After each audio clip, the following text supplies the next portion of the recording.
Have you ever wondered what it takes to lead with unwavering grit and an undenying sense of duty? Well, we're excited to welcome a former Green Beret who has turned his military experience into a blueprint for leadership success. Welcome to Fortify Live with your host, Ford Saeks. Our special guest today is Jan Rutherford. Jan, welcome to the show on Fortify Live. We're live right now on multiple platforms, and this will become the podcast for the Business Growth Show.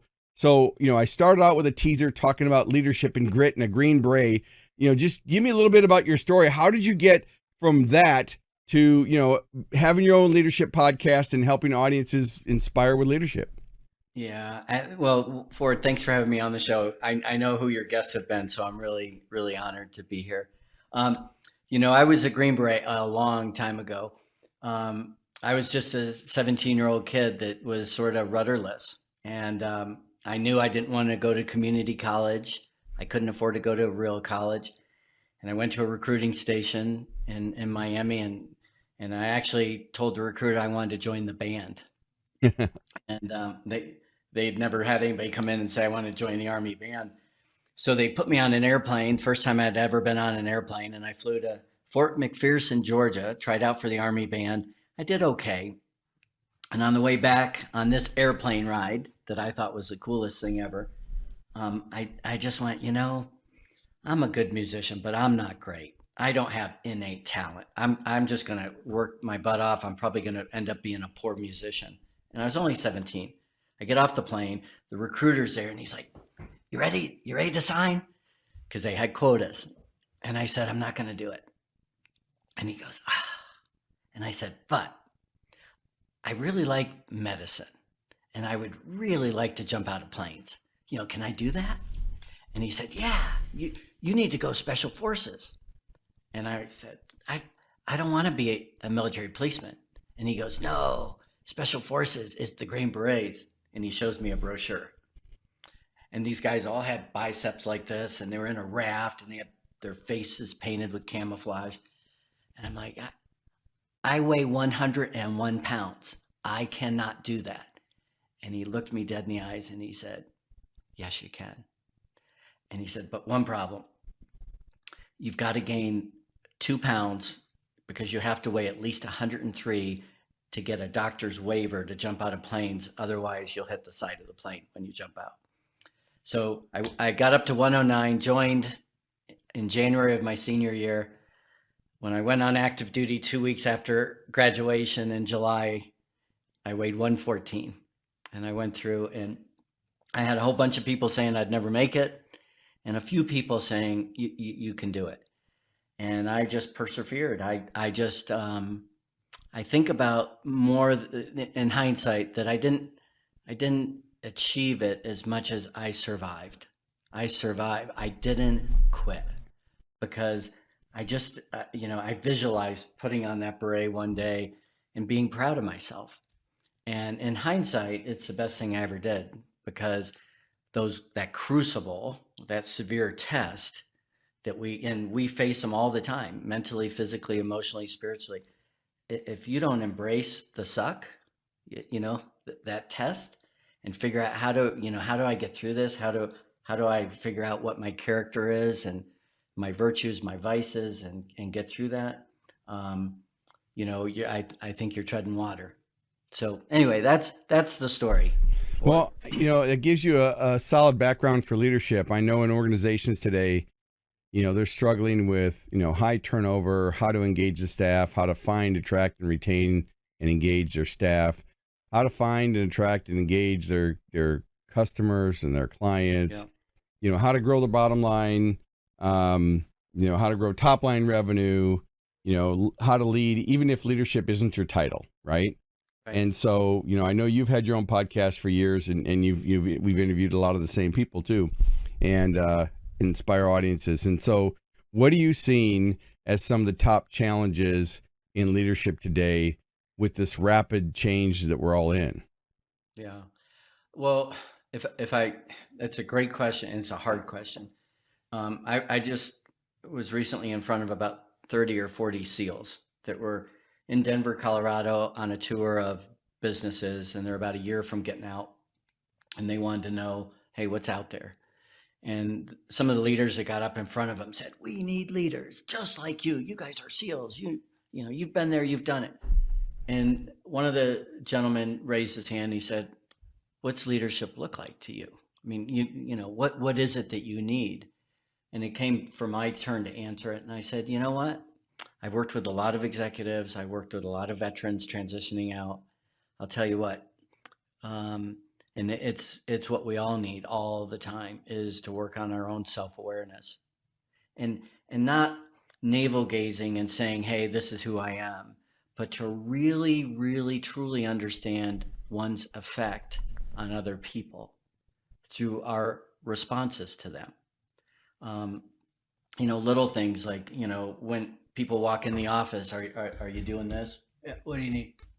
Or are you giving generously of yourself?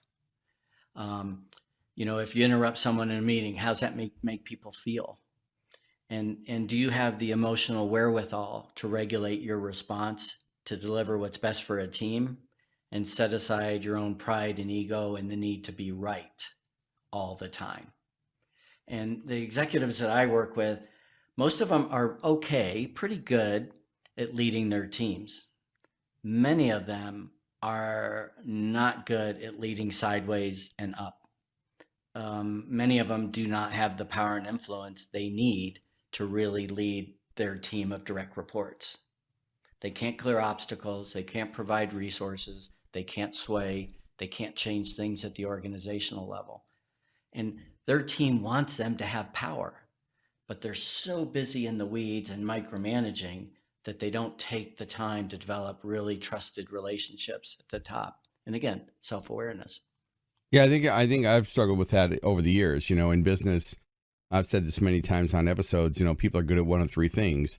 You know, leadership and management, which includes the operational, you know, part, delivering the product or service. Maybe they're a practitioner, and then maybe they're great at understanding how to market and sell and how to build those relationships and improve the customer experience. So they come from one of those three buckets, and they're never really strong in all three. And I think that, you know, if we were talking to people, speakers, and we said, okay, how many people could speak on leadership? You're going to have 100 people, or 100% of the people are going to say, yes, I can speak on leadership. And I think that what it really defines is that it really does start with self-reliant, looking at yourself first. And I use the phrase, you know, clean up your own backyard before you worry about the neighborhood, and taking that personal accountability. I work a lot with franchise brands and franchisees and multi-unit owners, multi-brand owners.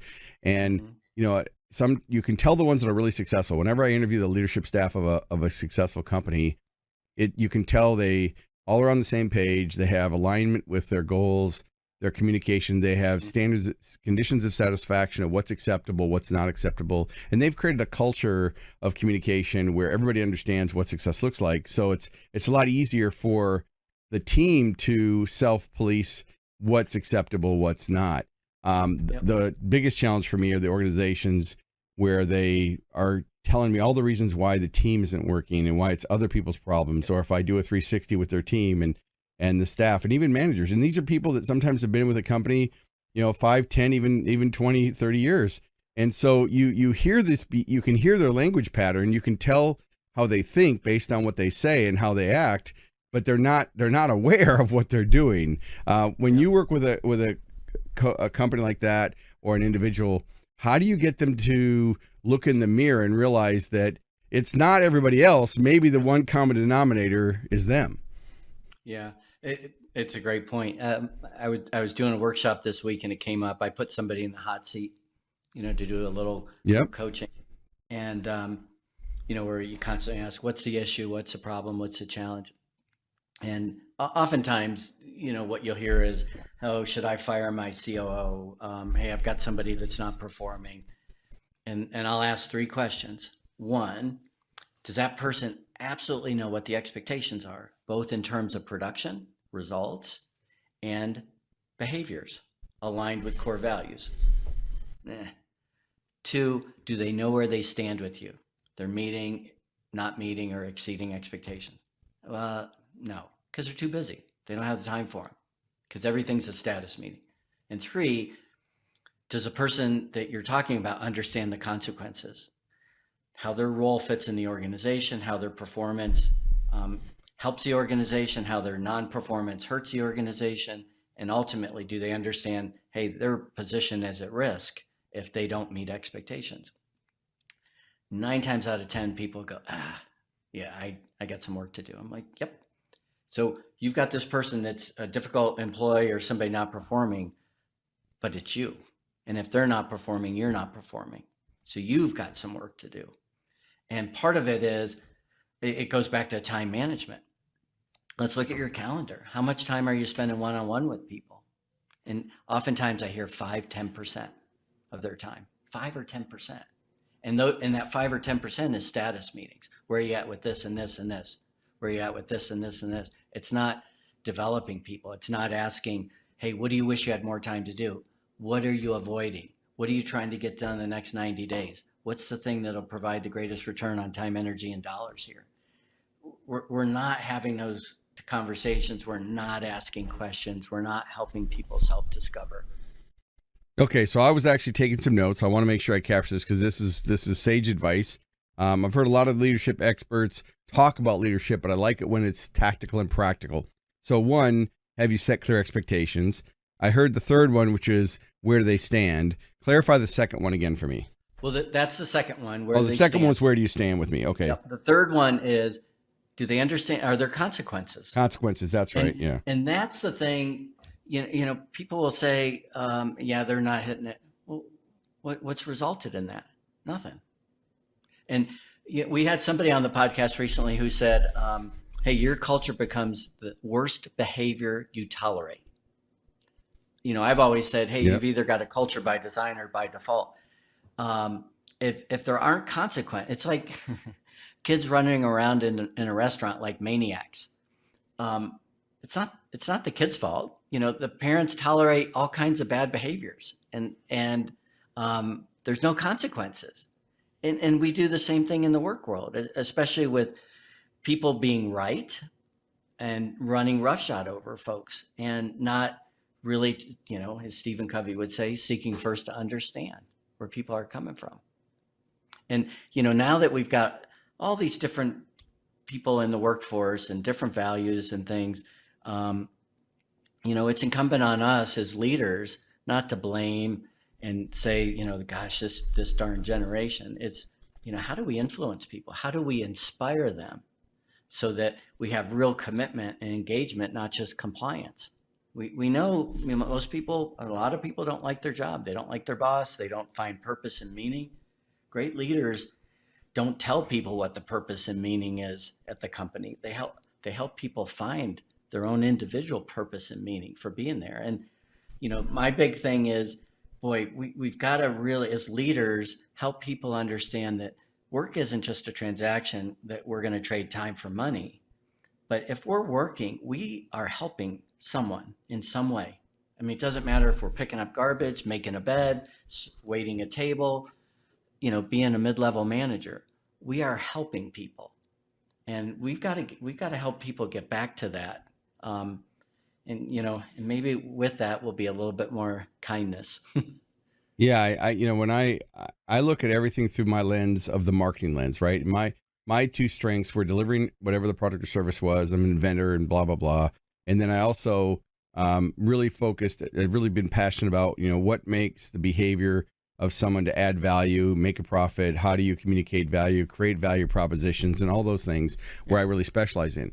And then over the years, since I've been, you know, I'm a Hall of Fame keynote speaker, and over the years, people said, well, we want you for this, but we also want you to speak on leadership. And for a long time, I'm like, well, okay, I'm the poster child for dysfunctional leadership. I've had, you know, high turnover.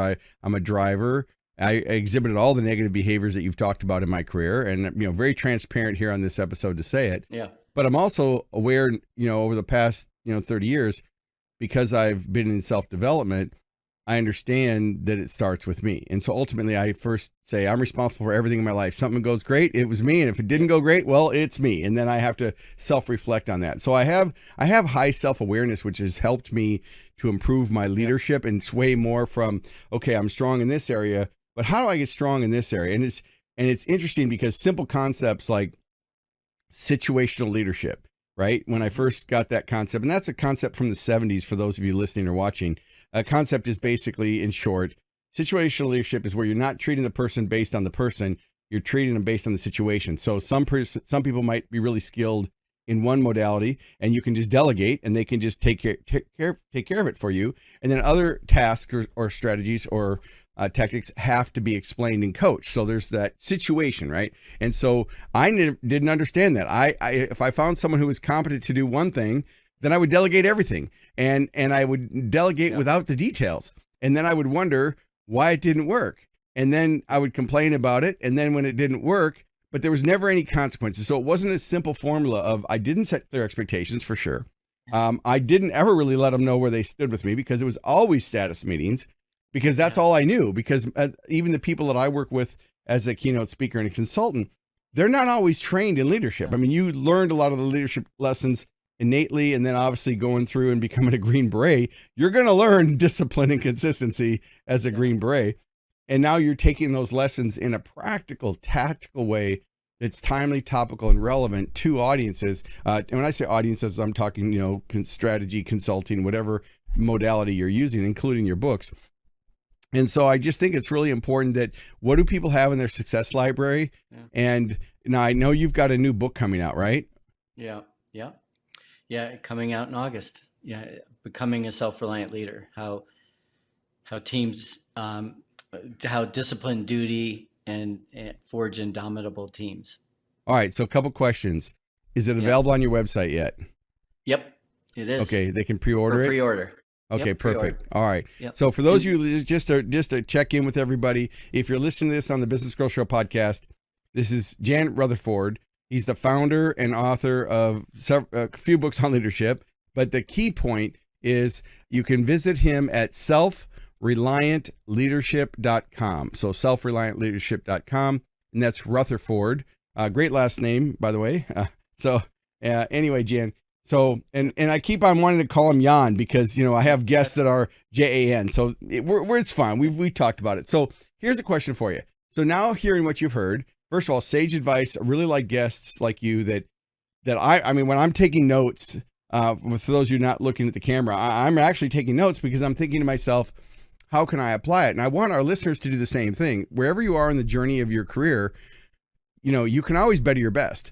And one of the advantages of subscribing to a podcast like this or joining us on LinkedIn Live every week is you can take one or two ideas away that you can start to reflect on and change an organization. And it's interesting because when I first got some leadership coaching years ago from a good friend of mine, Mark Sanborn, right? We're in Speakers Roundtable together, and Mark was a client of mine, so he got to see firsthand meetings we were in, and he pulled me aside and he said, Ford, I want you to read this book. And I'm like, I don't need that. And he goes, no. You need to read this book.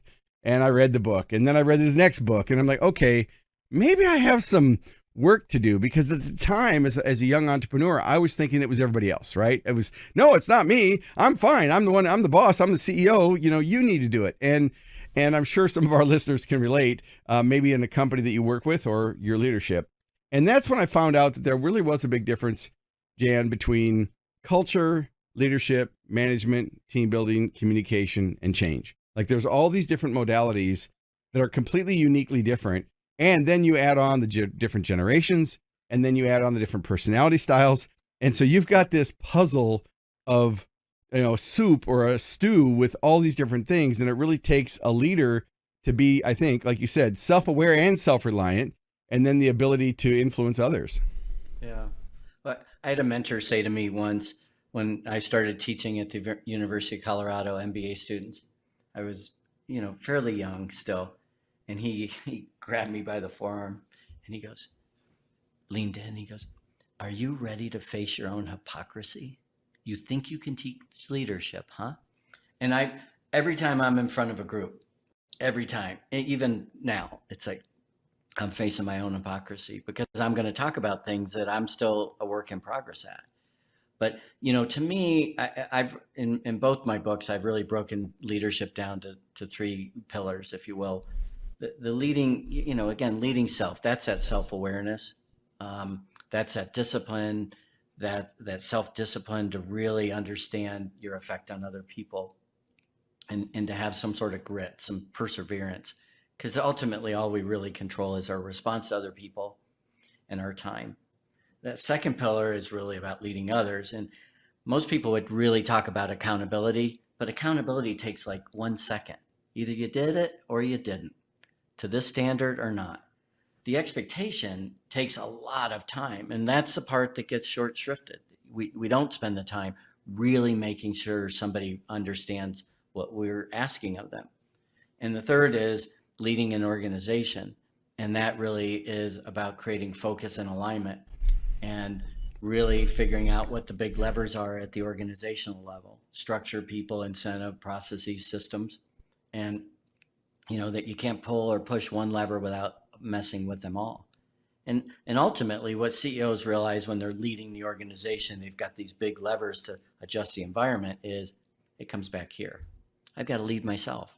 I have to be squared away.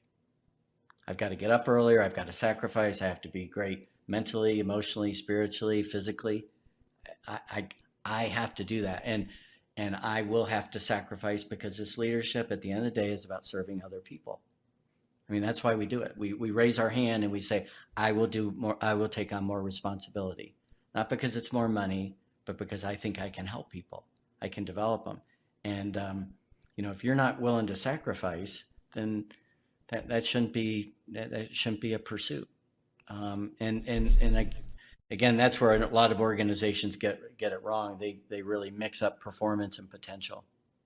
Yeah, I think I'd like to dig a little bit deeper into that, to performance versus potential. I've hired people before that, they interviewed well, they had a great resume, but they were socially toxic. I'd call it as far as domestic terrorism. I mean, you started having, gossip, and they'd go into a meeting and say one thing in the meeting, and then they'd leave the meeting and they'd act a completely different way. And, they would tell you what you wanted to hear, not what you needed to hear. And, they weren't intrinsically motivated. They didn't stay focused on their tasks. And my biggest problem was always creating the consequences, because I would set consequences, but I did it great with my son. My son grew up great. But I said it really early on. I told him, look, Logan, you can do anything you want, but there's consequences. And I put him in situations where he had to be a critical thinker and a decision maker, and then take responsibility for it. And so he learned at a very young age to do that. And all through, grade school and high school and college, he learned those things, and it paid off for him, in his career and in his work. But with employees, it's been hard to meet them where they are, because they come out of college now and they're not skilled. A lot of them come out of college. And I look back at my life growing up, and I think, gosh, if you come out of college, you should be, there was a certain expectation that if you did this, you should be this. And now you can hire someone that's got a college degree that can't put a letter together, doesn't have communication skills, uses all lowercase letters, doesn't use paragraphs, doesn't use punctuation. And it's frustrating, because I'm like, okay, and I'll give you one last example. And I want to hear anything you want to respond to, or if you want to ask me a question, that's fine too. But I had a guy, I hired him as a web developer, and I'm in Wichita, Kansas. And so I run a digital agency, and he was getting a very, sound, solid wage. Brought him in at like 70 grand, and which in Wichita is a lot of money for someone. And it's not so much for a web developer that's new, who doesn't have the experience. Right. And so 2 weeks into the thing, 2 weeks into the job, he came and sat in my office. He said, "Hey, can I talk to you?" I said, "Sure. What's up?"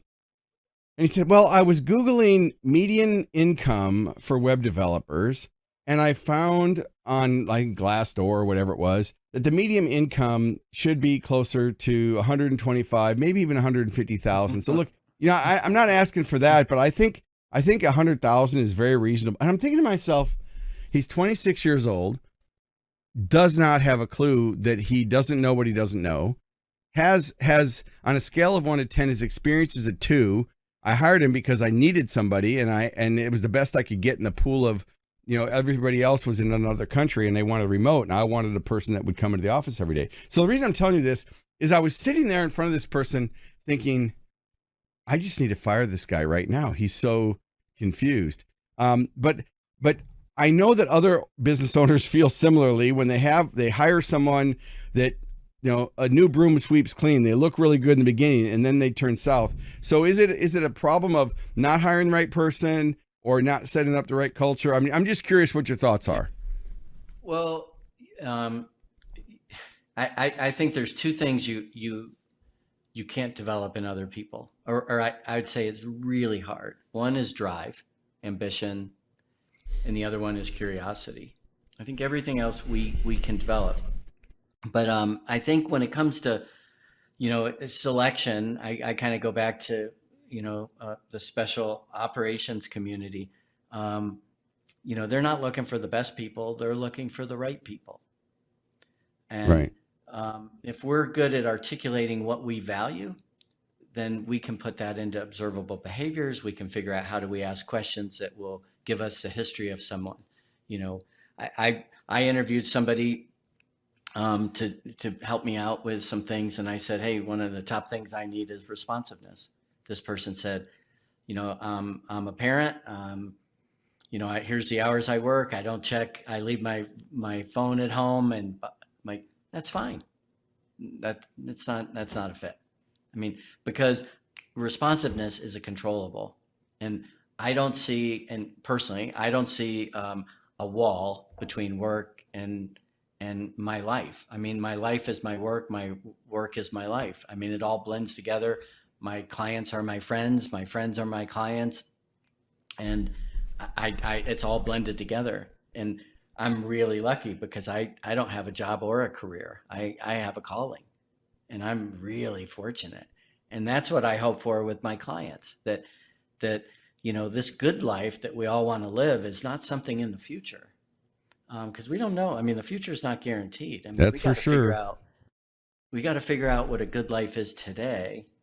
And again, work should be in my opinion, should be a big part of that, because work isn't just transaction. Work is about helping other people. That mentor I mentioned before, who told me to face my own hypocrisy, also used to ask me all the time, Jan, what's a good life? And what I was supposed to recite was, Bud, a good life is one lived in the service of others. And he said, that's right. You're teaching. That's a good life. You're a leader. That's a good life. You're helping others. And, that's what I try to help people figure out. And, and when I think about, advice I give a lot of businesses, and you probably do for it as well, is, hey, you've got to constantly ask, what business am I in and who's my customer? Right. And when I look at, what business am I in? I could say executive coach, speaker, blah, blah, executive, expedition leader. But what business I'm really in is helping people be good tired at the end of the day, not bad tired. And if they're good tired, there's a good chance that their team is good tired, not bad tired. And we all know the difference when we go to bed at night, what good tired is and what bad tired is. When you're good tired, you sleep well. When you're bad tired, you toss and you turn, and it's restless. Well, I just think you've shared some amazing insights today. I've got a page of notes, and as we're going through this episode, I'm like, I can chop this episode into 45 different mini shorts, which is obviously because, of course, I'm looking through the marketing lens, right? How do I add value, and how do I use these words of wisdom? And I think that what's really interesting is you can tell that you're not speaking from an empty well, right? There are a lot of people who study a certain topic, and then they're trying to recite what they've learned, as opposed to the genuine. And obviously your authenticity and your genuine is coming through in the tactics and things. When I look at teams, my motto has been, hire slow, fire fast. Motto, not necessarily in practice. Sometimes I've broken my own rule, and every time I break my own rule, it bites me in the butt, because I'm like, I knew better. I want to train for attitude. I hire for attitude and train for skills, because if I have the right attitude, I can give them the skills, like you said. And if you just think you're going to change someone's attitude, you're pushing a rock up a hill or a square peg in a round hole. And I've proven it And sometimes, life gives you the lesson. If you don't learn the lesson the first time, Yeah. life is going to keep giving you the lesson over and over again until you learn it, right? What closing thoughts do you have for our listeners today? And any comments? I know you had a comment. Go ahead. Well, I mean, there's no shortcut. I mean, that's the thing. There's no shortcut. As a leader, if you're not journaling, you're really missing an opportunity for self-development. And when I lead expeditions, I always put people on a 3-hour solo challenge. And it sounds like a really easy thing. Hey, go off by yourself for 3 hours. Don't talk to anybody. Go be by yourself. Here's a little journal. And that is a really hard exercise for a lot of people, because where we go, there's no cell signal. So I give them 4 things to think about. I'm like, you can do whatever you want, but I'll give you 4 for you to start the journal. 1, rate the day on a scale of 1 to 5. 2, what are you grateful for? 3, what's the single most important priority for tomorrow? And 4th, what have you learned today? Might not make much sense one day's entry. Give it a week, give it a month. Where's the patterns? What's the difference in good days, bad days? What are you grateful for? What are you focused on when it comes to learning? Is the priority every day changing, or is it building? Or are you avoiding getting things done? Start there. But again, this whole idea of leadership is you really you got to look in the mirror and ask, am I easy to follow? Well, I think that's a great place to leave it. Again, our guest today is Jan Rutherford. You can visit him online at self-reliantleadership.com. Make sure you pre-order his book, and I would get one for everybody on your team. If the book is anything close to some of the concepts we've covered in this short episode today, I'm sure it'll be amazing. Thanks again, Jan. Yeah. Thank you for it. Thank you. Thank you for tuning in to Fortify Live. Make sure to like, comment, and share this episode on your favorite social media platform. And don't forget to subscribe to the Business Growth Show podcast, available wherever you get your podcast streaming fix. We air weekly at 11 a.m. Central Time. So until next week, keep pushing the boundaries and never stop growing.